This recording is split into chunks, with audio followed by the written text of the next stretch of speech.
Come back to Air India, एक V1 के बाद फेल हुआ, उन्होंने टेक ऑफ किया एंड सेम चीज कुछ हुआ होगा एयरक्राफ्ट में, उनका ध्यान लैंडिंग गियर से हटा और उसने, और बोइंग में सिस्टम है कि आप इंजन सिक्योर करते हो, और भाई एयरबस में तो है it is not a memory item, आप किताब खोलते हो या आप तो आईपैड सब कुछ आता है और आपकी स्क्रीन में पूरा आता है, the aircraft tells you what to do, it's that smart and once you do it knows what you have done, it will remove that from the, ठीक, है ना, got it, हाँ. टक टक टक हाँ, टक, right. It's very easy.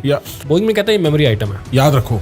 तो there are some memory items, like Airbus में, पूरे एयरबस में if I remember there are only 9 memory items, सिर्फ 9 ऐसी चीजें तुम्हें याद रखनी, बाकी सब कुछ भाई किताब से देख के करना, दिमाग लगाना ही नहीं है. अच्छा. इस केस में भाई मेमोरी आइटम है, तो मेमोरी आइटम बोलता है कि let's assume pilot flying is captain, pilot non flying और पायलट मॉनिटरिंग बोलते हैं first officer. 2 action first officer के, 2 एक्शन कैप्टन के. तो कैप्टन कहता है कि थ्रस्ट लेवल उसको ऑफ कर देगा, क्योंकि थ्रस्ट लेवल उनकी ऑटोमेटिक मूव होती है, उसको off, and then put thrust levels to idle. Thrust lever का control always pilot flying has, और in case of emergency pilot has, तो इमरजेंसी हो गई, this guy put thrust lever to idol.